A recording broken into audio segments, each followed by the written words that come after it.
BDC, la Banque de développement du Canada, la Banque des entrepreneurs du Canada. Monsieur le Premier ministre, Madame la ministre Ng, dear guests, c'est un grand plaisir pour moi d'être ici en personne pour prendre part à l'annonce de ce jour. J'aimerais commencer en soulignant que les terres sur lesquelles nous sommes rassemblés aujourd'hui font partie du territoire traditionnel non cédé de la nation algonquine Anishinaabe. Let's acknowledge that the land on which we gather today is the traditional territory of the Algonquin Anishinaabe.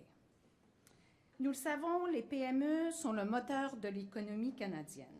Elles comptent pour 99% de toutes les entreprises canadiennes et génèrent plus de 85% des emplois dans le secteur privé. Pour que le Canada devienne plus innovant, plus compétitif et plus productif, nous devons soutenir les PME et leur donner les outils pour accélérer leur transformation numérique. Et BDC est fier de pouvoir contribuer à l'initiative qui sera annoncée aujourd'hui. As Canada's Bank for Entrepreneurs, over the years at BDC, we have seen firsthand the benefits of digital adoption. Serving more than 75,000 SMEs across Canada, we have data showing that first, digitally mature businesses are faster growing. They are 62% more likely to enjoy higher sales growth. Secondly, they are more profitable. They are 52% more likely to have greater profit growth. And thirdly, they are more competitive. They are 70% more likely to export. En revanche, la majorité des PME ne parviennent pas à véritablement adopter les technologies numériques. Près de 60% d'entre elles n'ont pas la maturité numérique souhaitée. Nous avons donc un défi à relever. Nous devons aider les PME à d'abord découvrir et comprendre les avantages qu'elles tireront d'une plus grande numérisation. Deuxièmement, nous devons les soutenir tout au long de leur progression vers une plus grande maturité technologique et numérique. Alors que la technologie transforme notre façon de vivre et de faire des affaires, et tout particulièrement en raison des changements profonds des comportements des consommateurs depuis les 2 dernières années, je suis heureuse de constater que collectivement, nous allons relever ce défi et offrir aux PME canadiennes et à leurs travailleurs tout ce dont ils ont besoin pour se développer et prospérer dans l'économie numérique. Without further ado, I'm delighted to welcome the Right Honourable Justin Trudeau, Prime Minister of Canada.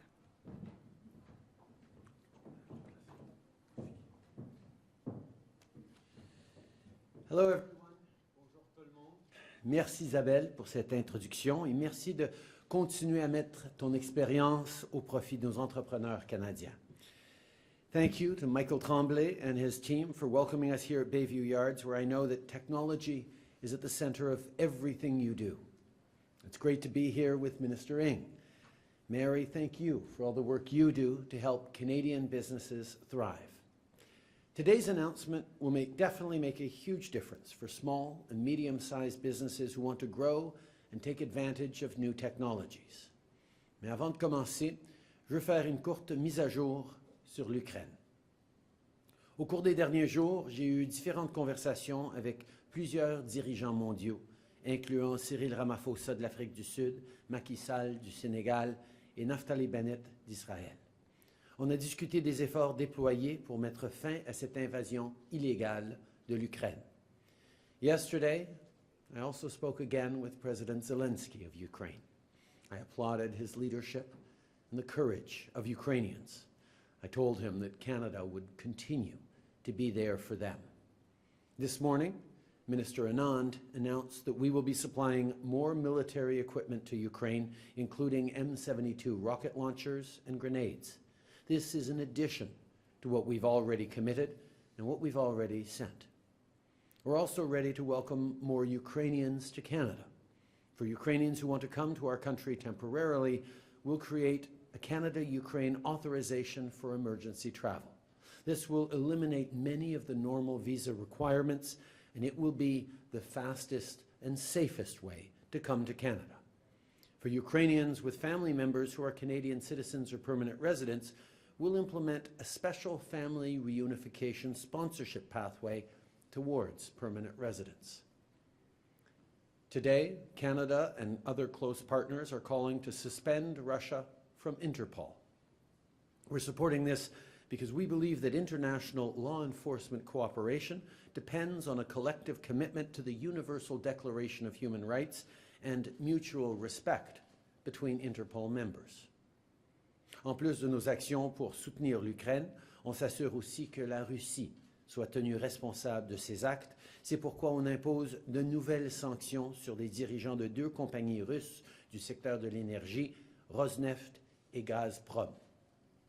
Ce matin, la vice-première ministre Freeland a aussi annoncé que le Canada sera le premier pays à révoquer le statut de nation la plus favorisée de la Russie et du Bélarus en tant que partenaires commerciaux. Par conséquent, le Canada va imposer des tarifs de 35% aux exportations provenant de ces 2 pays. Ces sanctions ont pour but de mettre encore plus de pression pour que la Russie cesse sa violation de la souveraineté et de l'intégrité territoriale de l'Ukraine.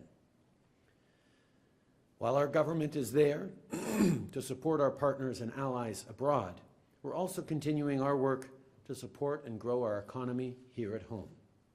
That's why I'm so happy to be here with you all at Bayview Yards with great news for small businesses. Today, we're joined virtually by Sheena from Nova Scotia, who co-founded her own business called Made with Local.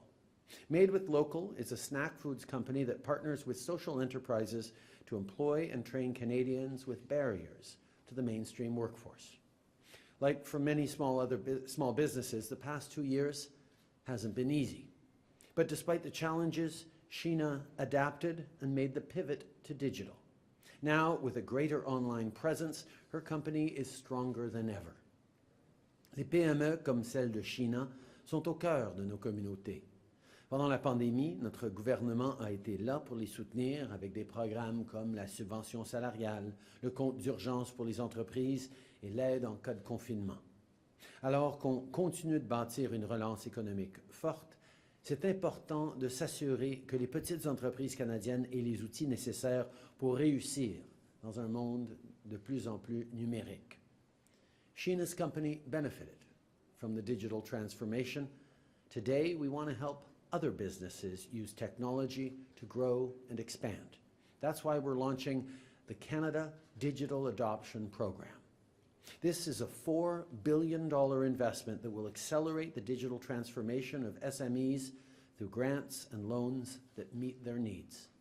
For example, if you're looking to grow your business online, you could get a grant that will help with the costs of an e-commerce platform. If your business requires more advanced technologies, you could get a grant to develop a digital adoption plan. And if you need support to implement your digital transformation, you can also apply for a 0% interest loan up to $100,000 from the BDC. Applications for both loans and grants are now open.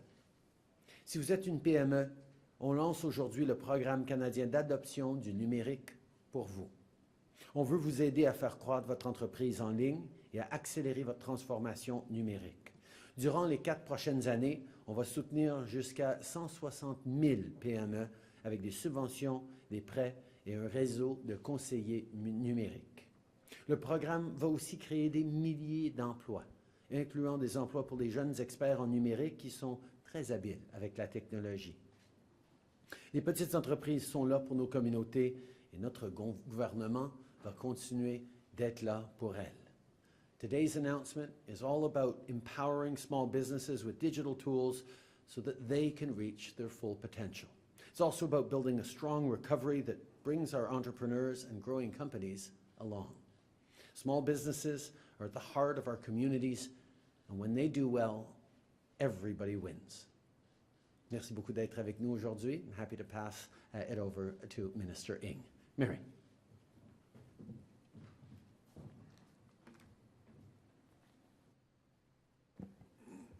Change the height of that a little bit. Merci, Monsieur le Premier ministre, pour cette introduction chaleureuse et merci à vous tous de vous joindre à nous aujourd'hui. Thank you, Prime Minister, and good morning to everyone. I want to start by echoing the Prime Minister. Small business owners and entrepreneurs across Canada have shown tremendous resilience and have innovated and adapted throughout this pandemic. Le nombre d'entreprises qui ont adopté le numérique a été plus élevé l'année dernière que durant la dernière décennie. Leveraging e-commerce and upscaling technology has helped businesses stay open, access new customers, and get even more competitive. As the world becomes even more digital, our government is committed to setting up Canadian small businesses to be the leaders in the economy of the future. That's why today we are launching the $4 billion Canada Digital Adoption Program, or CDAP, to help SMEs grow their businesses online and to boost their business technologies. For small business owners and entrepreneurs out there, here's what today's announcement means for you. If you're a small consumer-facing business, you can receive a $2,400 grant to grow your business online. I know taking that first step can be daunting, and that's why we've developed a national network of fantastic service providers and youth advisors to help you take advantage of e-commerce, implement an online payment system, do that digital marketing to reach new customers in your communities across Canada or even around the world. Just look at Montfree's Rum Cakes, a Black-owned business led by a woman in Niagara. After COVID forced her store to shut down, Christine, the owner, accessed funding from one of our women entrepreneurship ecosystems and moved her business online by creating a digital storefront. Today, Christine's sales are up more than 75%, and she exports her cakes all around North America. We will be helping 90,000 small businesses grow their business online and benefit from e-commerce, just like Christine's in Niagara and Sheena in Halifax. The federal government's CDAP program will also help boost your business technology, whether it is incorporating artificial intelligence into your operations, strengthening your cybersecurity, upgrading your customer relations management software, or automating your production. Businesses can take a free online digital needs assessment to get an in-depth understanding about your business's digital DNA so that you know where your business is at. Then you can access grants of up to $15,000, and you'll get access to a roster of expert advisors that will help you develop a tailored digital adoption plan for your business. And once you have that plan that you're satisfied with, you can receive an interest-free loan from BDC for up to $100,000. You can also access $7,500 in a wage subsidy to hire a young person to help you implement that digital plan. We're going to help up to 70,000 businesses boost their business technology. Just like Ray, when he took his company, Landmark Exterior Innovations in Edmonton, Alberta, he wanted to speed up his manufacturing. So he began his digital transformation by investing in a fully automated equipment, significantly boosting his production outputs. He then adopted a new software to help him better manage inventory, plan production, and adjust his pricing. And as Ray has said, you wouldn't believe how technology can help you step up your game and become more competitive. And for any business that's unsure of what going digital means, I encourage you to use that digital SMS assessment tool that I just talked about so that you can get to know your digital DNA. Get to know the areas where your business could grow by going digital and by boosting your technology. The Canada Digital Adoption Program will support up to 160,000 Canadian SMEs to leverage technology to grow their business, to access new customers here in Canada and in markets around the world, while creating thousands of jobs here through nearly 30,000 placements for young Canadians to help businesses implement these digital transformations. Mais cela aura également un impact beaucoup plus significatif pour notre pays. We are preparing Canada to be the global leader in the economy of the future, and we're bolstering our country's long-term growth and competitiveness. Businesses can apply to the digital adoption program today by visiting that CDAP website, and I look forward to seeing your businesses use this program to scale up, to expand into new markets, and to anchor that success here in Canada by creating jobs. And with that, I'm very pleased to welcome Sheena Russell, the inspiring entrepreneur that the Prime Minister introduced a little earlier, to share her own digital transformation journey. Sheena, over to you. Nice to see you, by the way. Yes, nice to see you too. Thank you so much, Mr. Prime Minister, Minister Ng, and everyone for welcoming me here today. I'm so excited to be part of this announcement. So I'm Sheena Russell. I'm founder of Me With Local, and we're a purpose-led snack foods brand based in Chipuktuk, the ancestral and unceded territory of the Mi'kmaq people. It's a beautiful snowy day here today. So we make two lines of our really simple, nourishing snack foods. We're best known for our real food bars, and we also make a product called granola bar mix, like a DIY make your own bars at home. Our foods are made using the best Canadian-grown ingredients, Canadian-grown and produced ingredients that we can get our hands on, and they're all manufactured in partnership with social enterprise bakeries, providing invaluable work and training opportunities for folks who are living with barriers to the mainstream workforce. As you can imagine, March 2020 was a pretty pivotal time for our business. We lost almost all of our production capacity immediately, and supply chain disruptions were very real. Thankfully, we were able to access the CEBA and support through the wage subsidy program to ensure that our team had the resources we needed to focus on the big picture, how to navigate a pandemic landscape as a small business with deep roots here in the community and a commitment to creating social impact in these unprecedented times and well beyond. By the summer of 2020, we built back up our production capacity and turned our sights to two new strategies, putting a major emphasis on our e-commerce shop with pandemic-friendly offerings, as well as relaunching our granola bar mix. Remember, we were all professional boulangers at some point during the pandemic? Both of these pivots required a digital investment and a laser focus on our digital presence and offerings. Part one was creating a smoother, more user-friendly experience in our online shop. This immediately supported growth in e-commerce orders, including the size of the orders and the number of orders we were receiving monthly. Part two was to turn up the marketing on that new granola bar mix product. We launched a robust multi-channel digital marketing campaign that led to such an uprising in awareness of this product that it was soon listed at 30 Costco locations in Eastern Canada, with two of our best-selling locations actually being right there in Ottawa.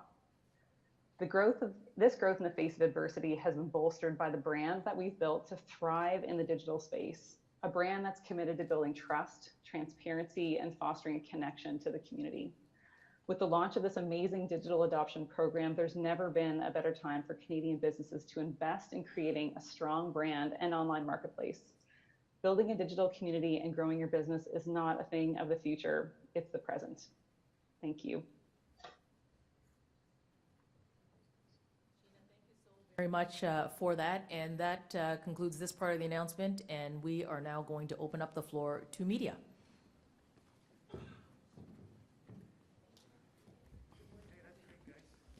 Hello. Thank you, Minister Ng. We'll now start the Q&A for 20 minutes, starting with the Toronto Star. Tonda? Sorry, we're just adjusting here. Thank you. Got a shot? Yeah. All right. Hi, Tonda McCharles, Toronto Star. Prime Minister, we understand that some Canadian companies held millions of dollars in stock in Russian firms that were hit by Canadian sanctions. So I'm wondering if you can explain what happens to that money. Are they able to legally sell that stock, or is it frozen while the sanctions are in place? And could you elaborate on your suggestion that Canadian firms might be offered some compensation? Well, first of all, I think all Canadians understand how important it is to stand with Ukraine and understand that the blame for this situation is solely on Vladimir Putin. He made a terrible mistake in underestimating the resilience and strength of the Ukrainian people, but also of the resolve of people across democratic countries to stand up to his thuggery. You cannot overturn 75 years of peace and stability that contributed to growth and opportunity for people all around the world and expect to continue to benefit from this. Now, the thing with sanctions and penalties in an interconnected world is they end up hurting everyone. There will be Canadian costs to putting these sanctions on, in addition to the costs that will happen on the global economy as we see supply lines further disrupted, as we see shortages of energy supplies in places like Europe. There will be consequences and ripples throughout the world. But this is a moment for us to stand together. This is a moment for us to step up and defend our democracies, the UN Charter, and the principles of the rule of law that we have. Of course, people who invest in other parts of the world are always taking on a certain amount of risk when you do that. We will certainly look at ways to minimize that risk for Canadians, but at the same time, we cannot hold back on putting everything forward to hold Vladimir Putin to account, to make sure that he understands that this was a terrible mistake for which he and the Russian people will pay. Following up. However, you said yourself yesterday you're looking at ways to compensate Canadian firms and industries and industrial sectors. So there's a difference between, gas prices going up and whatnot, but the people who are invested there. Could you speak specifically to the question of compensation? Look, Tonda, our approach on this has been to go as hard and as fast, as quickly as we could, in coordination with our allies around the world, on demonstrating right away, even as tanks continue to roll towards Kyiv, towards encircling, as bombardments continue, that immediately we're putting in place measures that will show Putin what a mistake he's made. Obviously, this may last some time, and as we move forward in this situation, we will take a look at how we can minimize the impact on Canadians. But that's something we're always doing. We're always look as a government to try and help out Canadians who are being hurt by global events. But our priority right now is sending the strongest signal of condemnation and penalties to Putin and Russia that we possibly can. But of course, as a government, we always have Canadians back, and we will continue to look at ways where we can support Canadians who are suffering because of consequences of Vladimir Putin's actions. Prochaine question. Bonjour, M. Trudeau, Christian Noël de Radio-Canada. Un peu pour faire suivi à ça, je comprends au niveau international la raison pour laquelle le Canada impose ces sanctions. Je comprends l'argumentaire derrière tout ça. Mais c'est vous qui avez évoqué la possibilité d'avoir des compensations pour les entreprises canadiennes. Donc, je me demandais, quand vous disiez ça, qu'est-ce que vous aviez en tête? Quel secteur et quel genre de compensation? Ce que j'ai dit, c'est ce que je dis toujours, c'est qu'on va essayer d'aider les Canadiens qui sont en difficulté à cause de cette situation. Ça comprend évidemment des Canadiens pris en Ukraine, des cousins, des tantes de gens qui sont ici au Canada qui veulent sortir. Ça inclut aussi des gens qui pourraient être affectés par les sanctions de façon indirecte ou par les pénalités. Mais on n'a pas passé énormément de temps à élaborer des solutions encore parce que notre priorité doit être et continue d'être d'aider l'Ukraine. Quand j'ai parlé à Volodymyr Zelensky hier, il me demandait pour de l'aide détaillée et on est en train de regarder et de travailler avec notre gouvernement, avec nos alliés, pour répondre à la situation. Évidemment, s'il y a des Canadiens qui sont frappés de façon disproportionnée par la difficulté, on va regarder des façons de l'aider. Mais on n'est pas là encore. On est bien sûr ouvert à le faire, mais ce n'est pas une réflexion que nous avons tout de suite. Merci beaucoup. Quand on regarde l'aide, notamment militaire, que vous mentionnez, on envoie des lance-roquettes, on envoie des grenades. Ça pourrait être considéré par M. Poutine comme une action offensive, une action guerrière. Comment est-ce qu'on peut dire à ce moment-ci qu'on n'est pas en guerre avec la Russie si on envoie des armes en Ukraine? Notre réponse à l'invasion violente et irresponsable et illégale de Poutine en Ukraine, ça a été tout d'abord une réponse économique. On démontre qu'on ne peut pas renverser une paix et stabilité qui durent depuis des décennies et continuer de profiter de la croissance économique et des avantages économiques qui viennent justement de cette paix et des stabilités. Mais en même temps, on sait très bien que de renforcer l'OTAN, d'être partenaire fort avec nos alliés préoccupés par cette démonstration par Poutine qu'il ne compte pas respecter les règles de notre ordre international, nous exige de prendre des mesures pour renforcer notre présence à l'OTAN. Mais en plus, nos amis ukrainiens qui sont en train de subir une violence, une agression injustifiée par la Russie, méritent notre aide. C'est pour ça qu'on a envoyé des armements pour les appuyer. C'est pour ça qu'on est en train d'en envoyer encore, parce que c'est des amis qui ont besoin d'aide face à un agresseur irresponsable et beaucoup mieux armé qu'eux. Next question. Glenn McGregor, CTV News. Prime Minister, the other day, the Russian embassy in Ottawa put out an utterly bizarre statement filled with misinformation and distortions about what's happening in Ukraine. At what point does your government decide that the ambassador and his staff should become persona non grata and expelled from the country? The decisions will be made, like all decisions, in what is in the best interests of Canada, what is in the best interests of Canadians abroad, what is in the best interests of our friends Ukrainians. We understand that the ambassador in Ottawa is a mouthpiece for Putin, is saying the same kinds of things that are Russian propaganda and disinformation.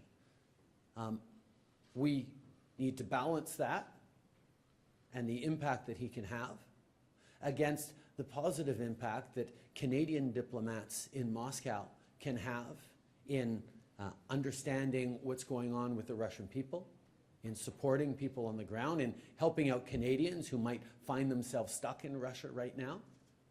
We're, of course, looking at what our allies are doing, looking at what we need to do to, yes, send the strongest signals, but also be as effective as we can in pushing towards an end to this. Canada played a key role in establishing the G20. Some people think it's even a more effective international forum than the G7.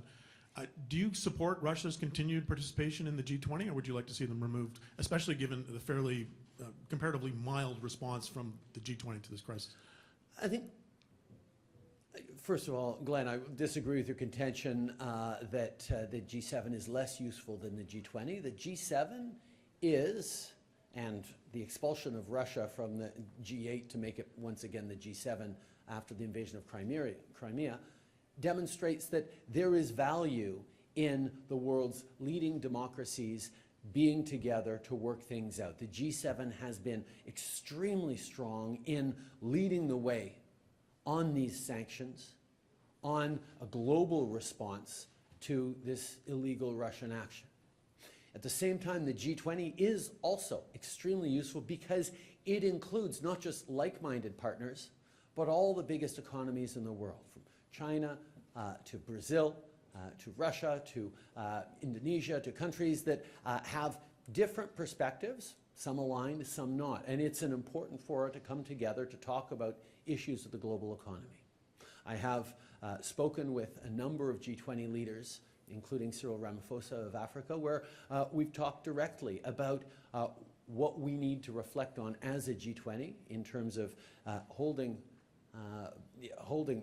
Russia to account or demonstrating concerns, while at the same time continuing to engage in a constructive way in the global economy. This is a conversation that we will have over many months as we look to the fall for the G20 meetings. There are no hard and fast decisions yet, but certainly it's a reflection we need to have. Next question. Murad Hamadi, The Logic. Prime Minister, 4 years ago in this very room, two of your ministers announced a program called Innovative Solutions Canada, which is also designed to help small businesses grow. That program was supposed to spend $113 million annually. In its first 4 years, it didn't come close to that sum combined. So if you can't implement the small business growth programs your government has already announced, what reason do small businesses have to believe they'll ever see the money you're announcing today? I think one of the things that we've seen over the past couple of years is this pandemic has had a huge impact, not just on Canadians, but on small businesses across the country. And people have been turning towards being more digital, having a stronger online presence. Many small businesses I spoke to had always thought they would do it at one point. The pandemic accelerated the moment in which they chose to step up on a digital presence. And as we come through this pandemic and begin to see a return to something more resembling normal, many businesses like Sheena's are looking to further intensify their digital presence to be more successful. Well, what we're doing is not just providing them with concrete supports to be able to do that, we're also drawing on one of the extraordinary resources that Canada has, which are young people who are so keen, so innovative, so forward-thinking, and so at ease in a digital world, that actually harnessing and creating jobs and opportunities for those young people to be paired up and share their expertise and train up in that expertise to have an impact on small businesses is bringing people together to meet the challenges of our time. And I know this is going to have a tremendous impact on small businesses right across the country. Prime Minister, on September 28th of last year, you said your government would announce a decision on, quote, telecommunications and Huawei in the coming weeks, end quote. It's been 22 weeks and 2 days since you said that. Are you going to ban telecoms from using Huawei equipment in their 5G networks? And if you won't give me a yes or no today, will you at least give me a ballpark month when you'll tell us? As you know very well, this is an important question for Canadian telecom industries. It's an important question for businesses, for our competitive environment. We need to make sure that people have access to telecommunications in a strong and robust way, but we also need to make sure that we're safe in our use of telecommunications equipment, that we're keeping Canadians and our information protected. That's why we've been working with allies, we've been working with experts, we've been working with all of our intelligence and security agencies on this issue, and we will have more to say in due course. Prochaine question. Bonjour, Monsieur Trudeau, Mylène Crête de la presse. J'aurais aimé savoir,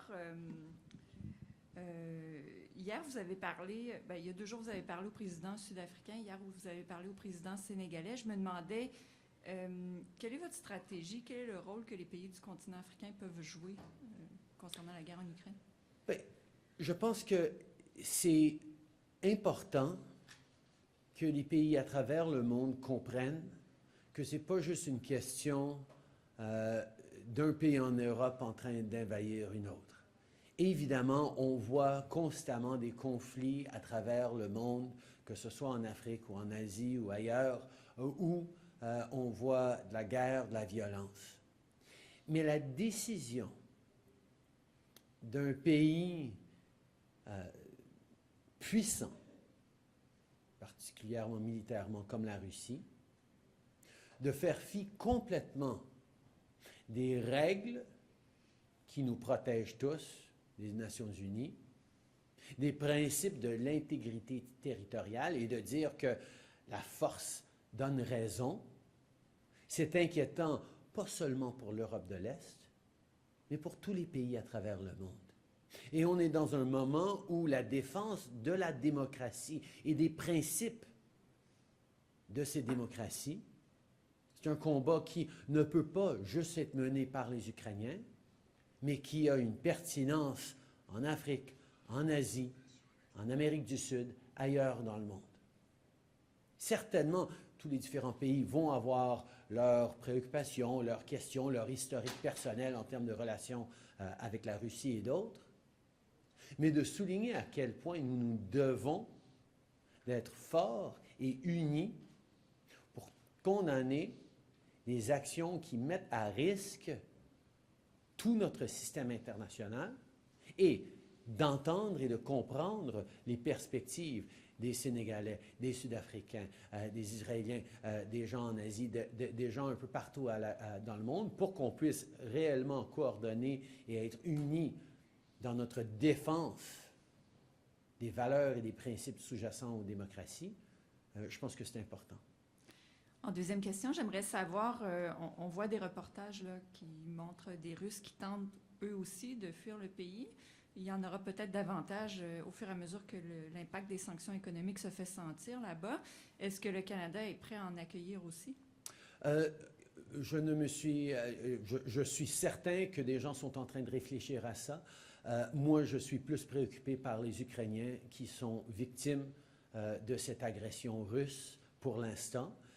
Mais effectivement, on voit que de plus en plus de Russes sont en train de réfléchir profondément à cette décision que le président Poutine a prise, cette décision pas seulement irresponsable et erronée, mais illégale, parce que les conséquences de cette décision ne sont pas juste des milliers de familles à travers la Russie qui perdent leurs enfants qui sont allés en guerre en Ukraine, mais aussi un coût économique énorme pour l'économie, pour les familles russes qui doivent exiger une réflexion sérieuse à l'intérieur de la Russie sur la direction qu'a pris le président. Next question. The announcement, Erica Ibrahim, the Canadian Press. The announcement from Immigration Minister Sean Fraser today is quite a departure from how Canada has responded to previous refugee crises. Do you anticipate this being a permanent change to how we respond? Actually, the response that we put forward today was built on our experience with the refugee crisis in Syria. When, in 2015, we accelerated processes for people to come to Canada quickly, we created new processes that we are drawing on in this particular situation. But we also know that situations are very different from one conflict or one challenge to another. The Syrian refugee conflict featured people coming from displaced persons camps in Jordan, in Lebanon, and in Turkey. So they weren't in Syria. They've been established for many years in these displaced persons camps, and we brought people over using measures that were tailored for that situation. In Afghanistan last summer, the challenge was actually getting people out of the country to safe third countries so we could process them and get them to come in Canada. We've now accepted around 8,000. We are very much on track to getting to the 40,000 over the coming years. But it took a separate set of measures.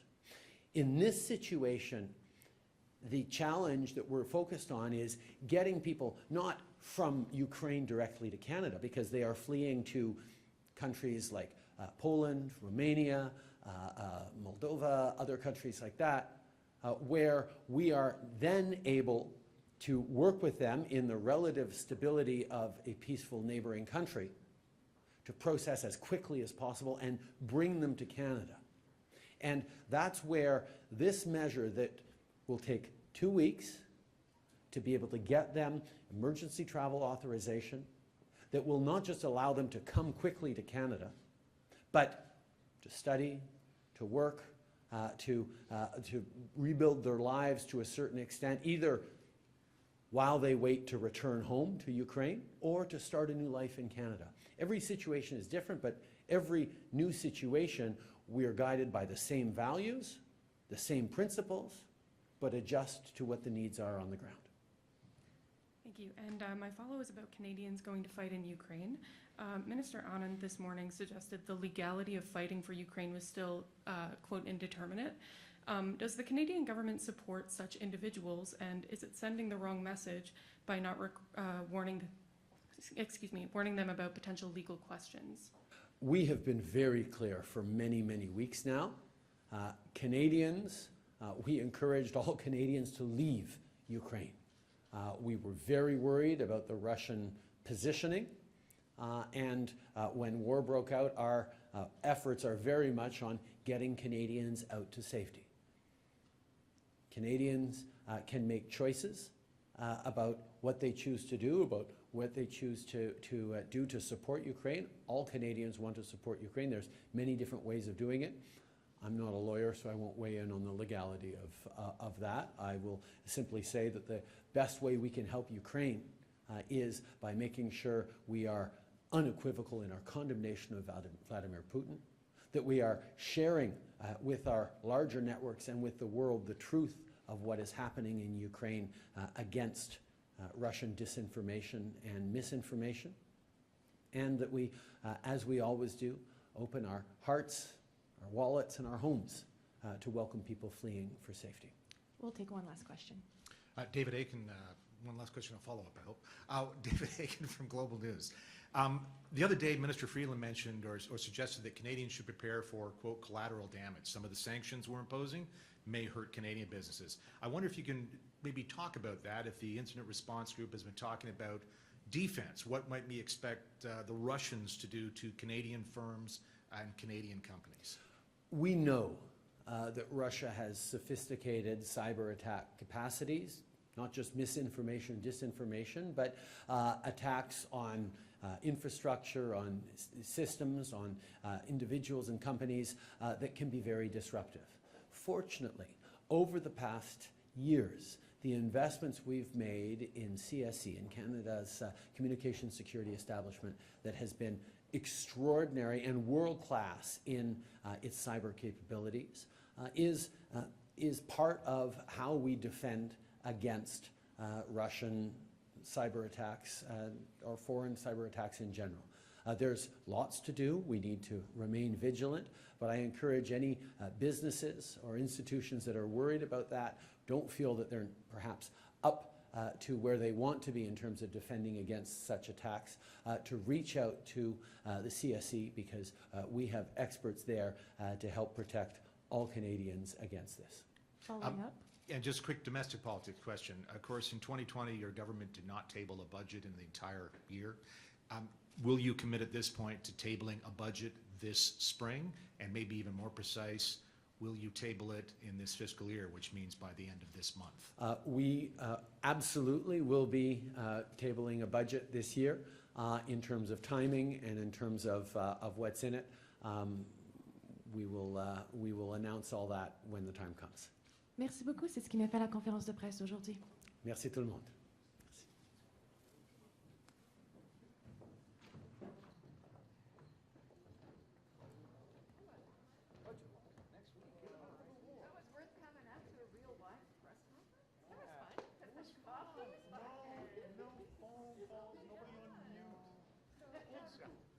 Good job.